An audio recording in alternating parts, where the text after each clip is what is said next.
কেমন হয়েছে? খুব দারুণ। দারুণ।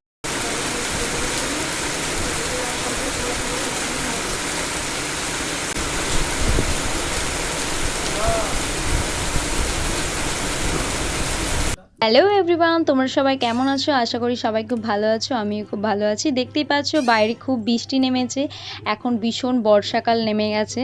তো যাই হোক, আজকে বাড়িতে বানানো যাক একটু চটপটা আর ঝালটক কিছু। সেই কারণে আজকে আমি বানাবো চুরমুর। চুরমুর কিন্তু অনেক দিন ধরে আমার বানানোর ইচ্ছা ছিল, বানানো হয়নি, আর ভিডিওটা আপলোডও করা হয়নি। অলরেডি অনেক দিন আগেই বানিয়েছিলাম, তো তোমাদের সাথে আমি ভাবলাম একটু শেয়ার করা যাক। তো ফার্স্ট আমি কি নিয়েছি সেটাই তোমাদের সাথে আজকে আমি শেয়ার করব। কিভাবে বানিয়েছি সেটা তো তোমরা দেখতেই পাবে।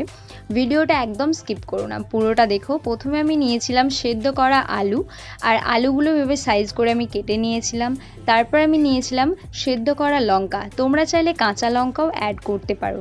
এই সমস্ত কিছু ভালো করে মিশিয়ে তারপরে আমি দিয়েছিলাম ধনেপাতা কুচি, পেঁয়াজ কুচি, সমস্ত কিছু এগুলো দেওয়ার পর দিয়েছিলাম আমি সেদ্ধ করা ও কাঁচা দু রকমই মটর ও ছোলা। তারপরে আমি এর মধ্যে অ্যাড করেছি শসা কুচি, আর সব কিছু দেওয়ার পর ভালো করে আলতো হাতে মেখে নিয়েছি। মাখার পর দিয়েছিলাম কাঁচা লঙ্কা কুচি, তোমরা চাইলে পাউডারও ইউজ করতে পারো।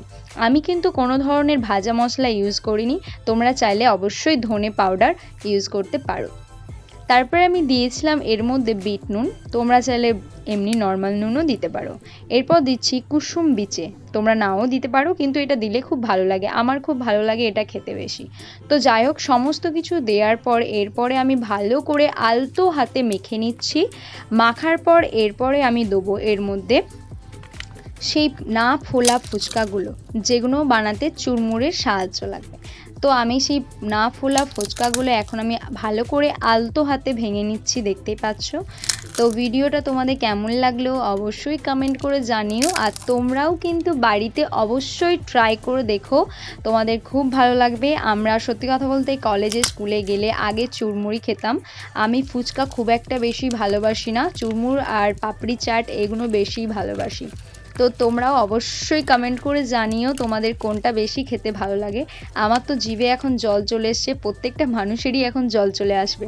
তারপরে আমি অ্যাড করেছিলাম এর মধ্যে তেঁতুল গোলা জল আর একটু লেবুর রস। তারপরে বিট নুন দিয়ে আবার ভালো করে আলতো হাতে আমি এটা মেখে নিয়েছি।